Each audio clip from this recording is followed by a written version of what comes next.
Welcome to Tub Talks with Damon, on location in Las Vegas at the Cosmopolitan Hotel. Take a look at this view. Ooh, that is a cool view. And I am with a very special guest today, all the way from Provincetown, Massachusetts. Jeffrey Schaffer. Hey, how are you? Good, how are you? Great. You? Oh, I'm so happy to see you, babe. Yes, I'm so glad I always finally good. got you in the tub. And This has seldom been a long seen. time coming. So to speak. Your work as a nurse, as an educator, as someone who not only talks the talk but walks the walk and swabs the swab is so inspiring to me. So I cannot wait to ask you all about that. Great. Before we do though, I just want to ask you, Jeffrey, what do you like most about your body? Well, I thought a lot about this question. I'm sure a lot of people do. But I think I like all of my body. I think that there are times I might, my nipples might be my favorite part one time, and then my legs, and then my butt, and then my face, and then my arms. So it's, I think that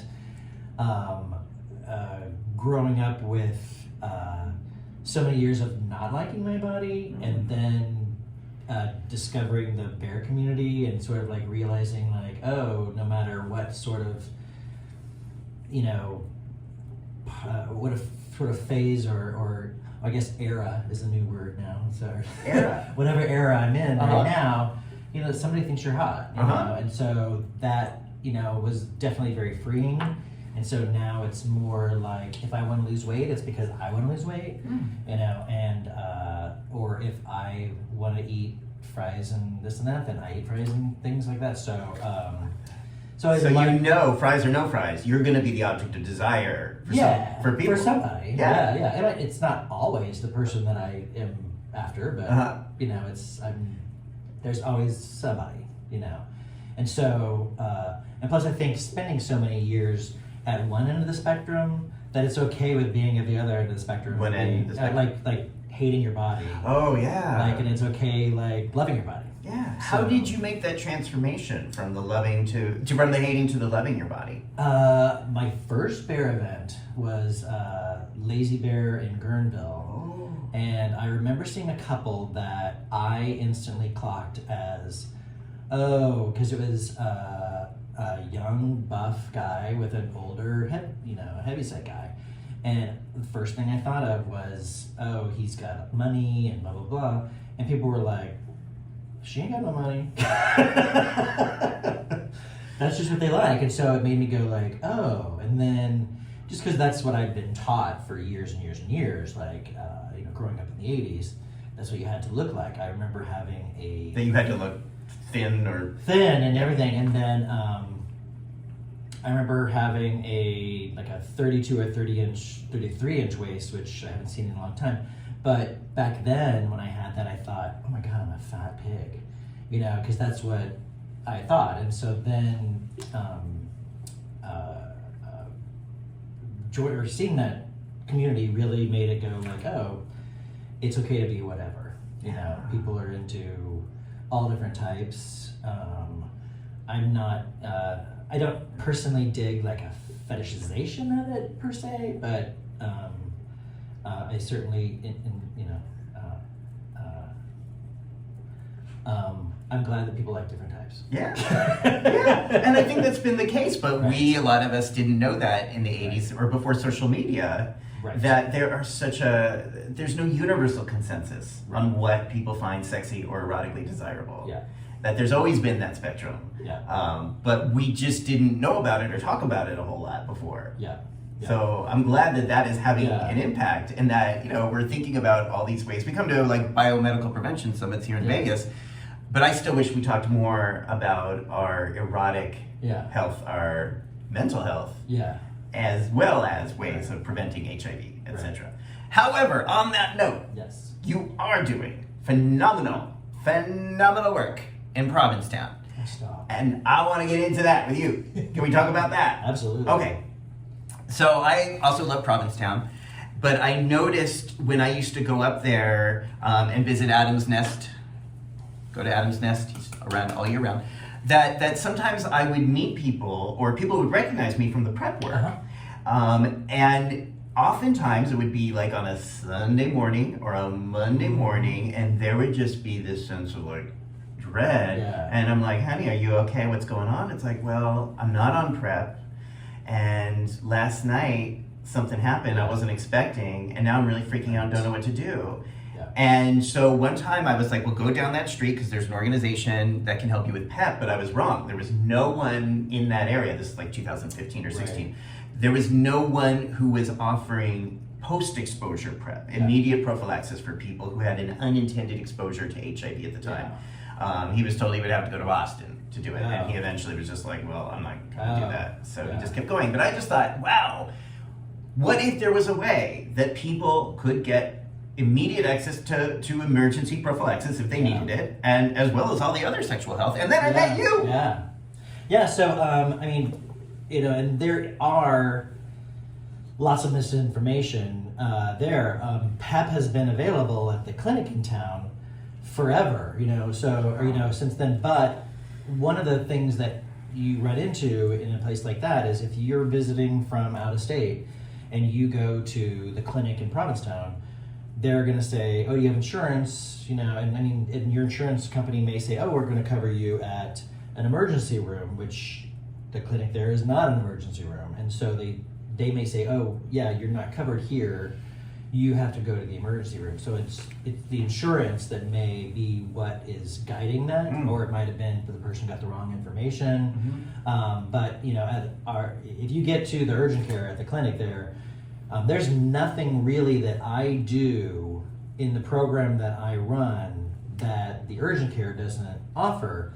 It's just for people who maybe can't access it as easy. So let's talk about what you're doing. Yeah. What are you doing? Yeah. How are you helping? Yeah. So I became it was funny because I became a nurse slightly later. And how old are you now? I'm 58. Beautiful. Yeah. And when did you start studying? So I graduated in 2014. You did math. And because I don't know.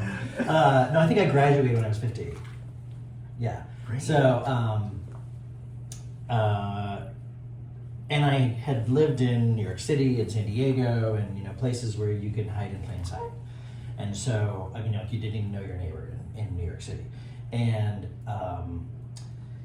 so I didn't really want to be a nurse in Provincetown, because you know everybody. And then, so I went to the Wellfleet location, which is about 10 miles away. I was a staff nurse there for a little bit. And then the position of HIV nurse case manager opened up in Provincetown. And I decided to take it. I had some apprehensions about it, but it was kind of clear right off the bat that it was exactly what I should have been doing, So, I also have HIV, so it also allows me that sort of peer ability when I do case management. So it's very, I know from my viewpoint that if I'm talking to someone who knows what I'm talking about, that you're going to get more understanding. And so the same thing, so I know that it's something that I didn't necessarily hide it, but I didn't really shout it from the rooftops. And now I talk about it all the time. And, because I felt like it had value, and I didn't really see the value in it beforehand, but now I did with this ability. And you mean the value in being open? The value in being open about my status and things like that. And so I really loved it because it, I could talk to people honestly and say you can talk to me about anything because I've been there, and I, there are lots of different situations. Some people have been living with HIV for years and years and years and long-term survivors, and I seroconverted in 2005.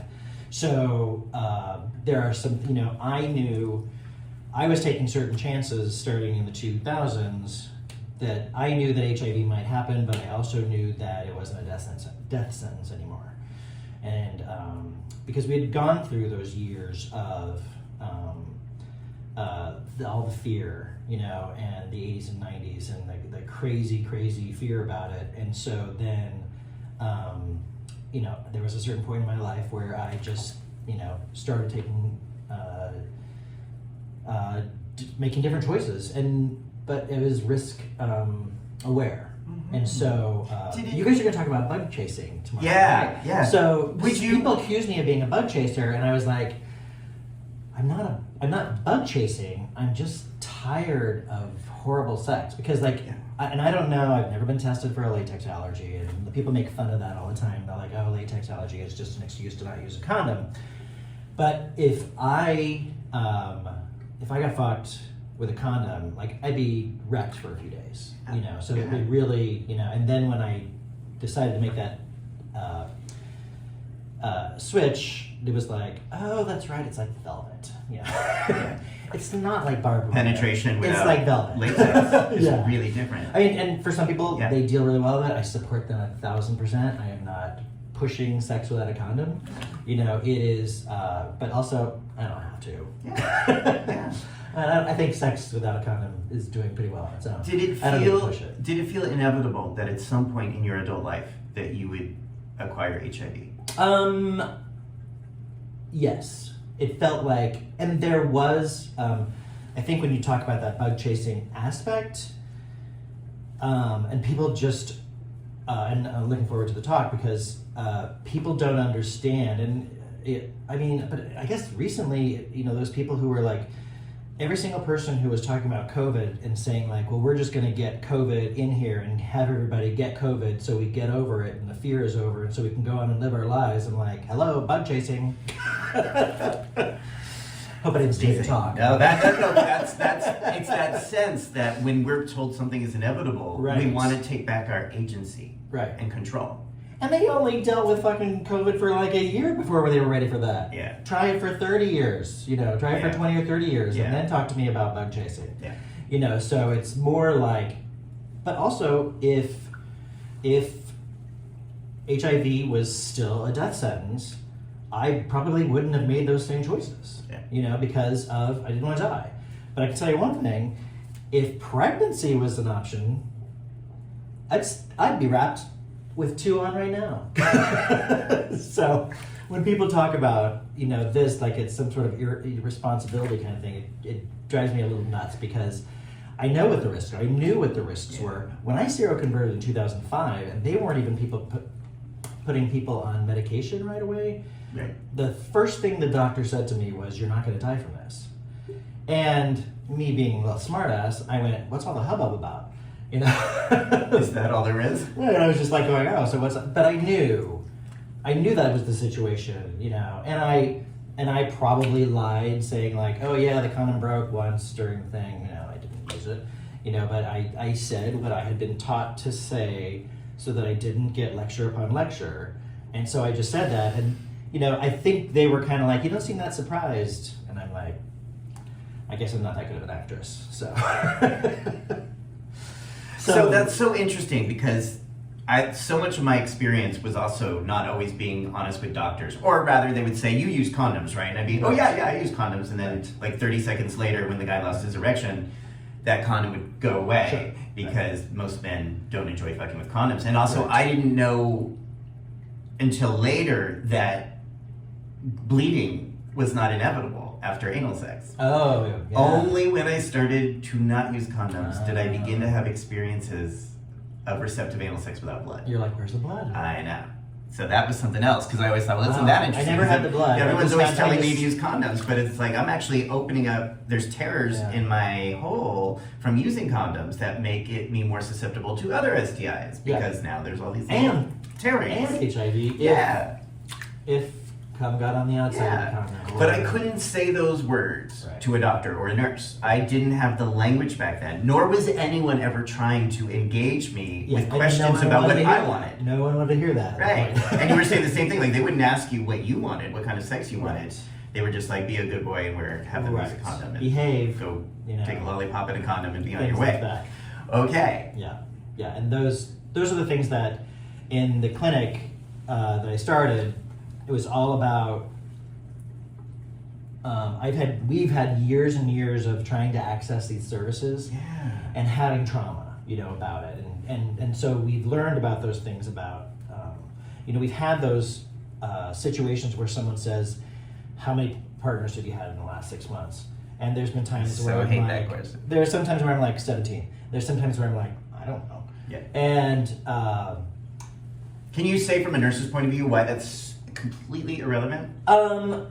so I'm going to say differently. Okay. I'm going to say that there are I'm saying that those questions are not always valuable, and that most of the providers that I've talked to, and also for someone like me, and also the trainings that I've attended from places that maybe provide funding and things like that, have said, this is what you have to ask, this is what you have to ask. And so I was going like, well, so I asked providers, I said, okay, so let's say I come into you for, like, let me say that differently. Any way you want. Hello. So let's say that I attend a visit with my primary care. Yeah. And they ask me how many partners I've had in the last 6 months, and I say 2, or I say 20, or I say 200. What are you doing differently for me based upon that discrete number? Discrete ETE, not EET. Mm-hmm. So lesson for the children. EET. Yeah. So what does that number do for you? And the only response I ever get is, well, the more partners someone has, the more at risk they are for something. And I'm like, okay, I don't think that's a concept that's lost on a lot of people. I think most people, I call it the lottery concept. I think most people know if you buy one lottery ticket, you can still win the lottery. Your chances are really low. If you buy more lottery tickets, if you buy 2 lottery tickets, or 20 lottery tickets, or 200 lottery tickets, that changes your ability to, I think everybody knows that. And there are other ways of getting that message across that are not stigmatizing, and also that make people go like what is that number? Or maybe even it gives them unreal or false expectations, or they're getting the wrong information. So if you said to me on one visit, and let's say I'm a provider, and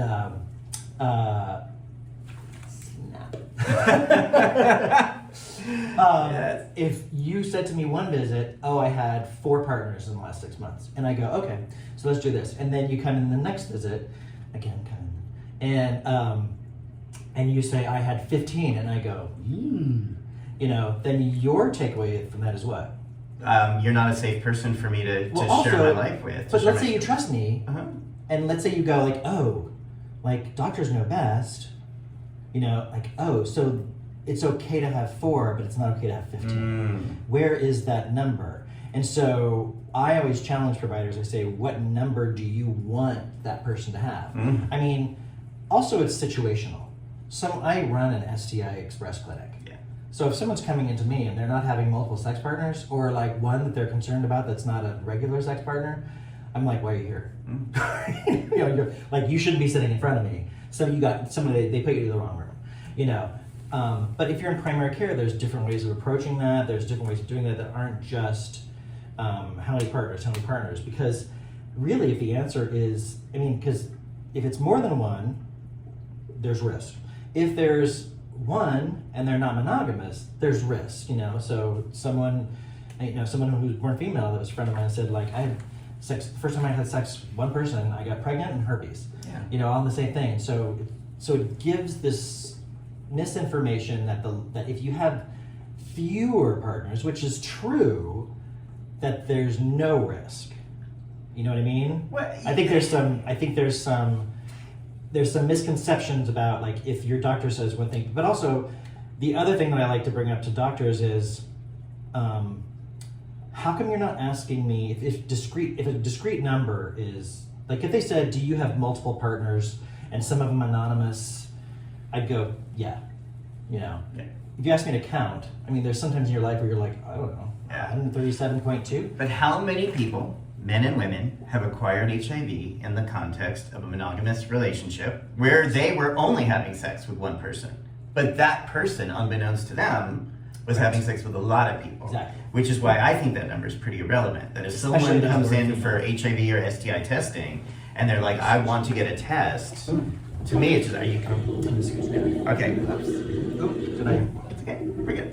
That was just the thing. That to me is why I think that's not a relevant question, because in my own experience, There's different both ways of professionally and on the Prep Facts group page, Yeah. so many people have talked about their experiences of using Prep, finding out later that a partner who they thought was monogamous was not, but at least they had Prep, so Right. that was one thing off the table that Right. they didn't have to worry about. Right.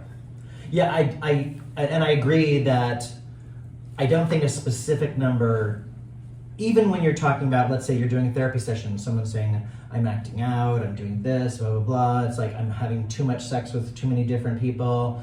I mean, it might be part of the thing, like how many people I've been having sex with, because if it's risk reduction, if it's from that point of there are situations where it might have value, but it is way too much of a focus now and not enough value. Like if we can't think about a situation where it has value, if you have to really think about it, don't ask the question. Yeah. Ask it a different way. Ask it a different way. Like, are you having multiple partners? Yeah, okay, great, let's do the tests. Great. And again, also, my world is those born male. There are a lot more things to worry about if you're born female. So, I'm not going to pretend like I know, and I'm going to say like it's probably a challenge, but that whole and in the best part that I like to do when I talk about this to providers and to other people is I pull up a CDC guideline on how to take. They have a little booklet. Yeah. Just have to warm up for a second. They have a booklet, and so the booklet, the very first page says, these questions are suggestions. They are things that you can ask as part of a sexual health history. And they say, you don't have to ask these questions. Use them as, tailor them to your needs, your situations. The situation, like every clinical situation is not the same. And here's the thing, in my experience, nurses know how to do that. Some that are doing this work. In general, I'm making a stereotype, Yeah. most doctors don't know how to do that. Right. They just follow the rules and the guidelines It's saying to this is a rule, click, and then what's they the ask next the question? questions What's the mechanically, question? and Yeah. this is why a lot of people are reluctant to get STI, HIV Right. testing, or consider Exactly. talking to a provider about PrEP, Yes. or even doxycycline, which I want to ask you about. Yes.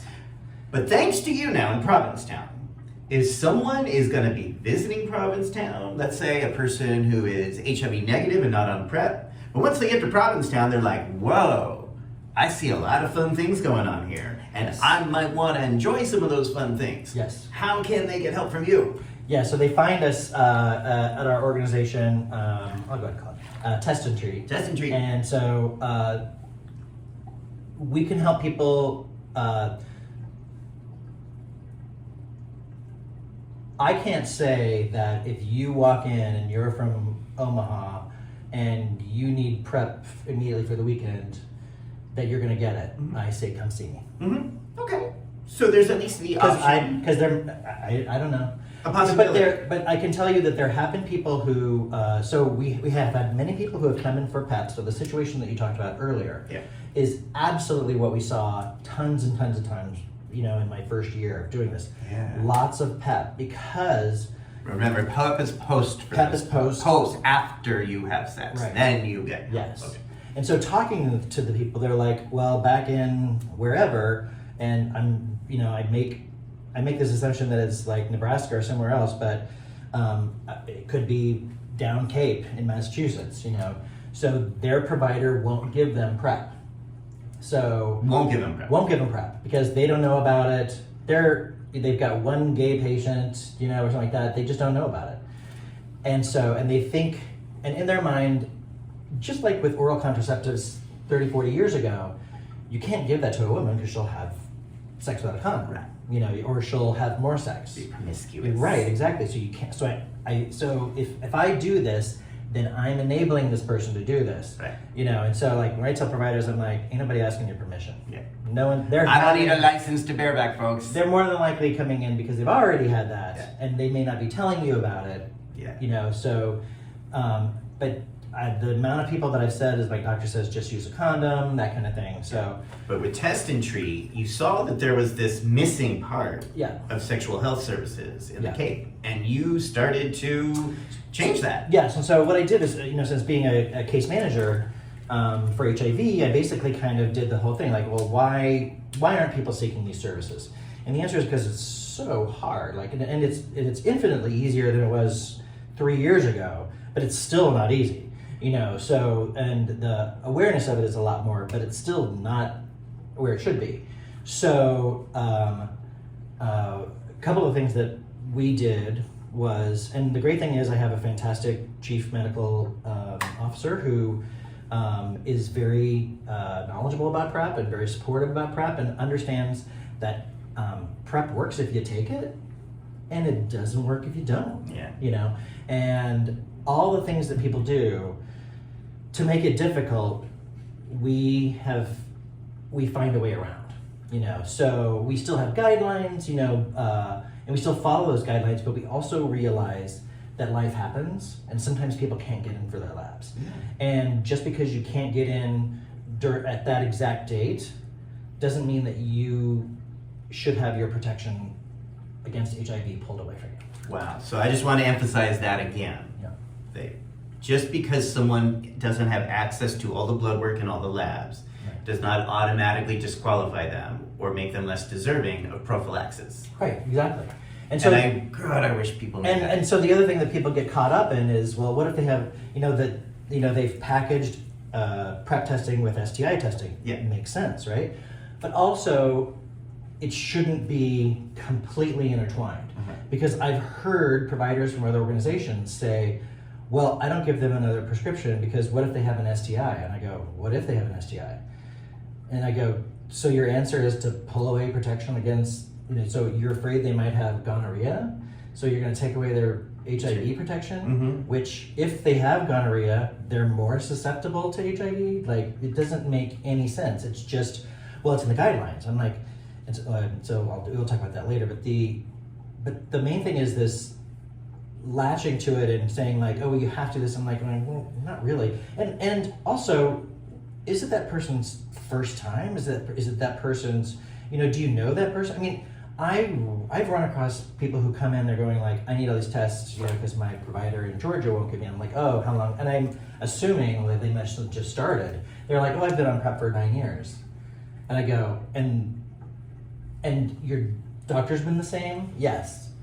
And because at 3 months, you don't have another test, they've been filling their PrEP every 3 months for 9 years, and they're out of town during a pandemic, and they're like, sorry, no, the rules are, they're not rules, they're guidelines.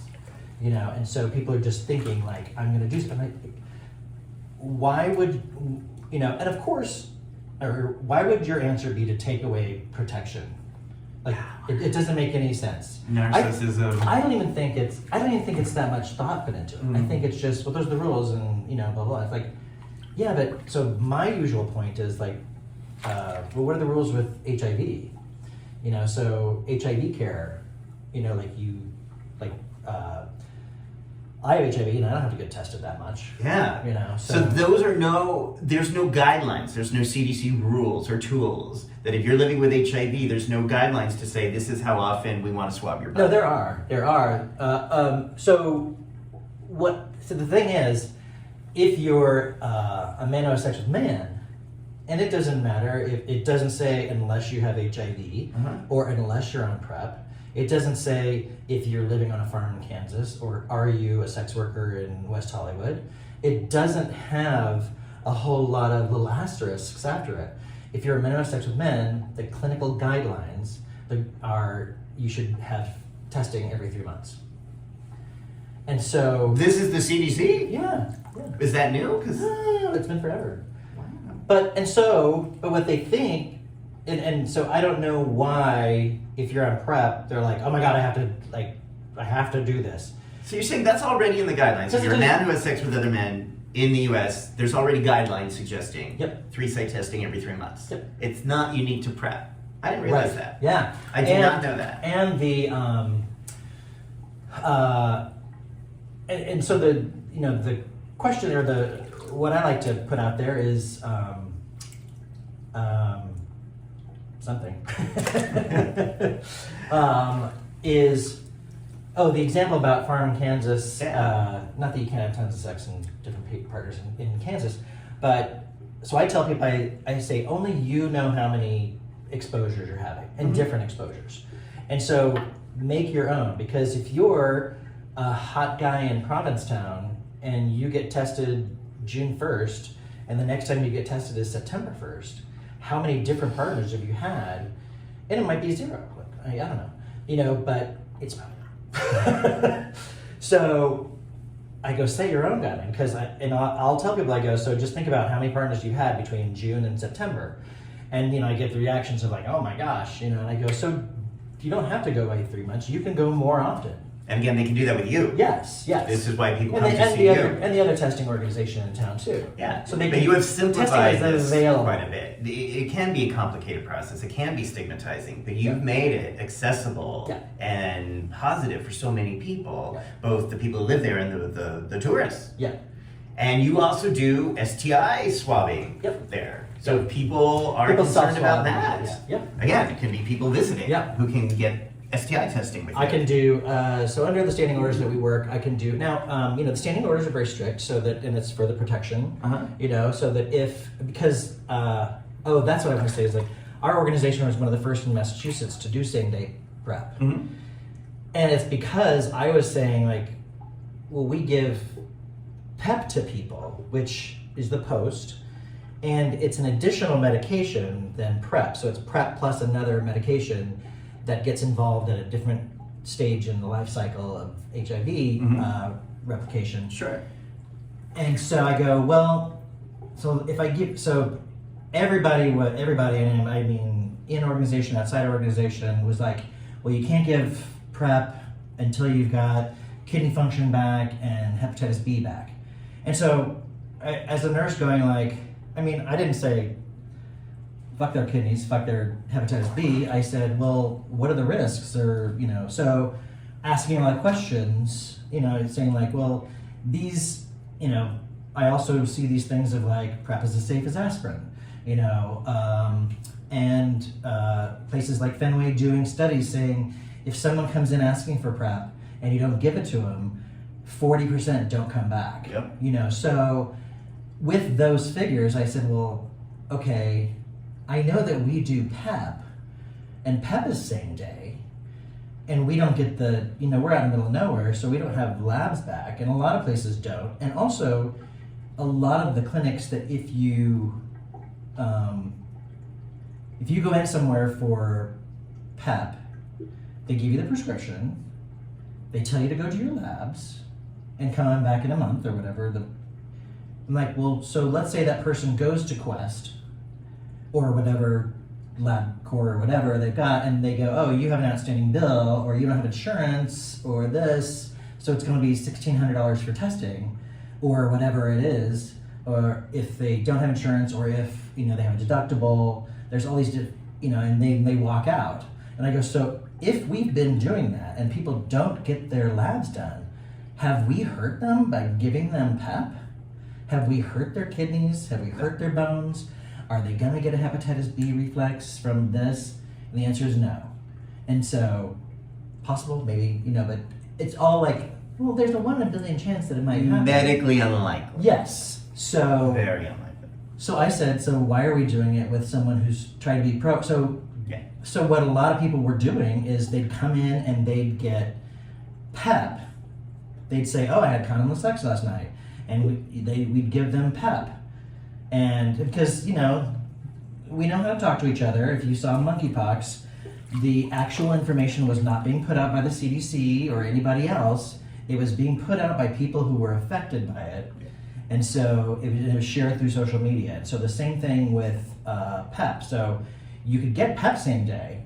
And so basically all these people were coming in and getting, and I'm not saying all these people were coming in, but I'm saying it definitely was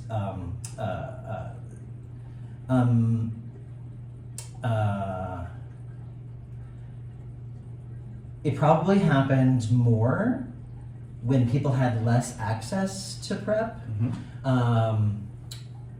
And so, I'm trying to say this, politically. So basically, people were taught that if I went in and I said, "Oh, I had common sex last night," they get PrEP. Yeah, 28 days. They get PEP. 28 days, right? Yeah, and then if they hadn't had sex before that, then they throw away the Tivicay, Right. and now they're started on PrEP. Right. So just because people may not understand that part, I just want to be clear. Yeah. Post-exposure You didn't bring a whiteboard? prophylaxis. I got this. Usually need a whiteboard. I got the plush here. Post-exposure prophylaxis is a combination of drugs, one of which is the same drug that's typically used for PrEP, typically Truvada. Yes. So what people were doing before, if they were denied PrEP, and this is the same thing in New York City, people would then say, well, I need PrEP, but you're not giving me PrEP. But I know if I tell you I just had sex 2 hours ago, you'll give me PEP. If I tell you I had sex 2 hours ago and you give me PEP, then I'm going to get 28 days of Truvada. I'm going to put aside the other med or give it to somebody who needs it and just continue to take the 28 days myself. Right. Or just use it for 7 days or whatever I need it on demand. And then have it. Yeah. This is how people get around the system if you create stupid barriers to the system, Right. which you have fought against. So now people in Provincetown don't have to do that. And my thing is not, because probably in the beginning I was like, well, how can I be a guerrilla activist and get the word out there? And I'm like, or take care of the problem and do it legitimately. Which is same day PrEP. Correct. So, Which is now people can do that with you. And so many places are doing same day. Yeah. Some aren't still. But it's But also if they're goes not, into, it goes this into, is how people are going to get it. Yeah, We're goes into- resourceful. Yeah, and so and a couple great Sluts things. are resourceful. So. Yes, Yeah. And so a couple really great stories that have happened through the clinic have been people come in and they're like, and as you said, oh my gosh, I did this. They come from. If I had come from the Midwest to Provincetown and thinking it's like the Midwest. I mean, not that the Midwest doesn't have things now. And also, I'm going on the Midwest in 1983. So, big changes. But, people say that same thing of like when in Rome. So I went there and oh my gosh, there's sex parties everywhere. There's, the TikTok, there's all these other things. And so, oh my gosh, I went and I had sex, I haven't had sex in 8 months and now I had sex with 20 people. And now I'm freaking out.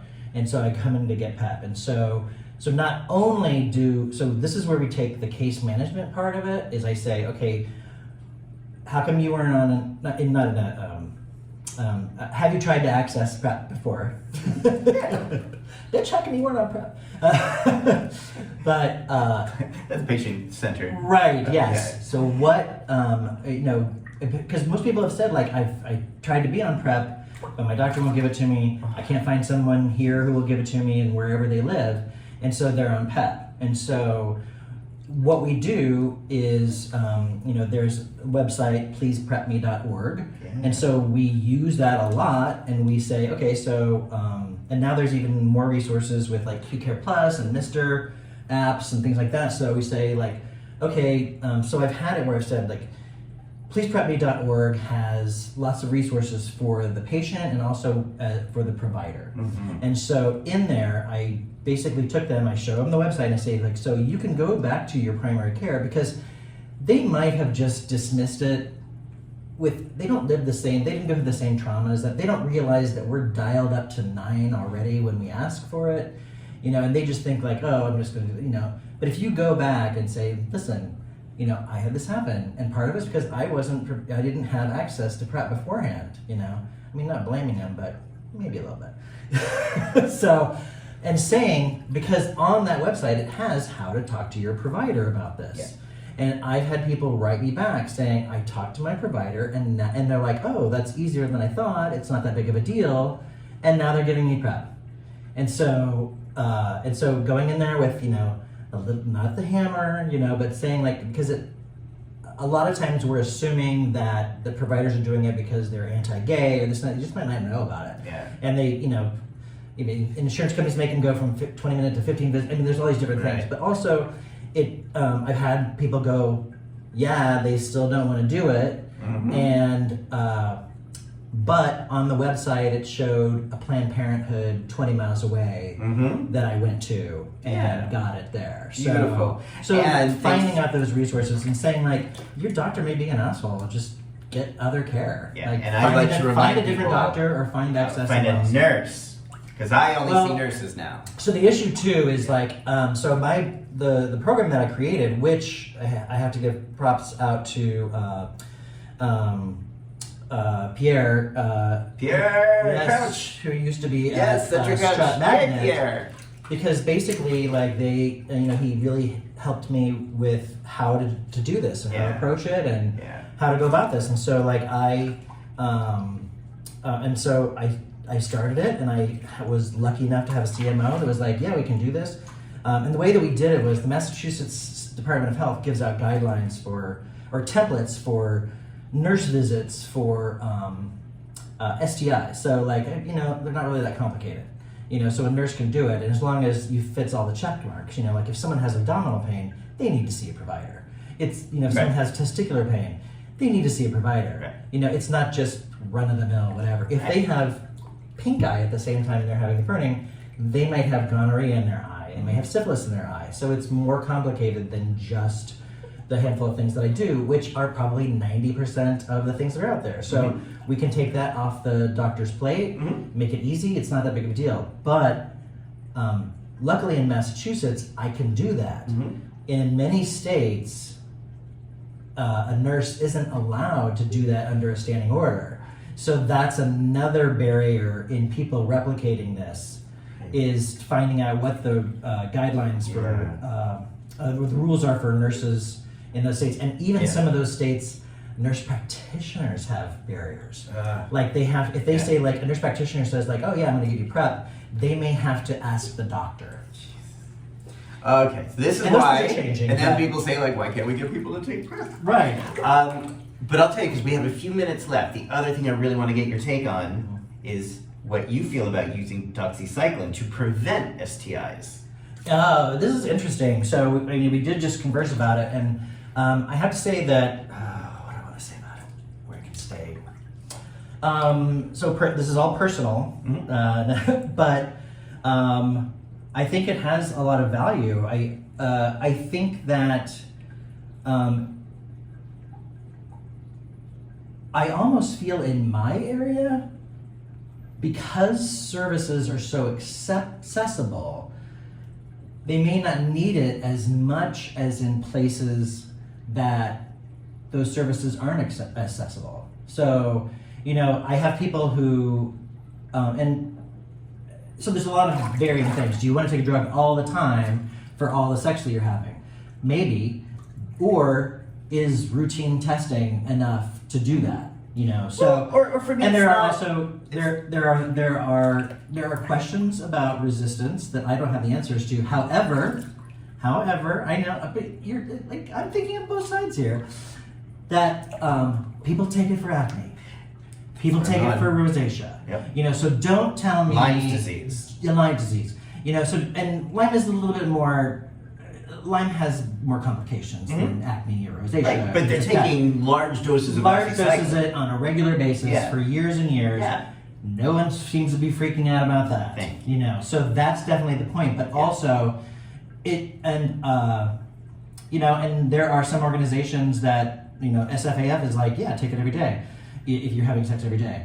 And then I was going, and then some organizations are more like, oh, well, do we want to taking it every day, or is it more just so? There's a lot of different. I think it's very new, and this is what happens when something's new, But I think it's not very problematic, I mean, if it was something that had a bazillion side effects, I mean, it does have some things, but obviously people get used to them. People with acne, people with this, they get used to it. So if you're having that much, but if I would think, gosh, if you were a sex worker or even not a sex worker and having sex with a different person every day, the question I have is it sort of better to take it every 72 hours or every day, like that kind of thing. Like, and I think we're learning. We'll be getting more data. And also, but it's got to be the same thing where if their doctor gives them 14 pills, and then that lasts a week, and then they come back and ask for another 14, are they going to be like, oh, they're, So I don't know if it's, for me, I'm like, I don't know if as a patient I'd want to take something every day. I'm like, but then also like, if I'm not having it that often, can I take it the next day and go like, oh yeah, last night was great. Oh yeah, doxy. So exactly. And I think it's new. Well, new. And I think that it should definitely be an option, but even in 2019 at the ANAC conference, a bunch of people were on their soapbox about it, and I was like, are people dying from rosacea? Are people dying from acne? I mean, there are horrible things that people have to deal with. Yeah, I got into it. But also don't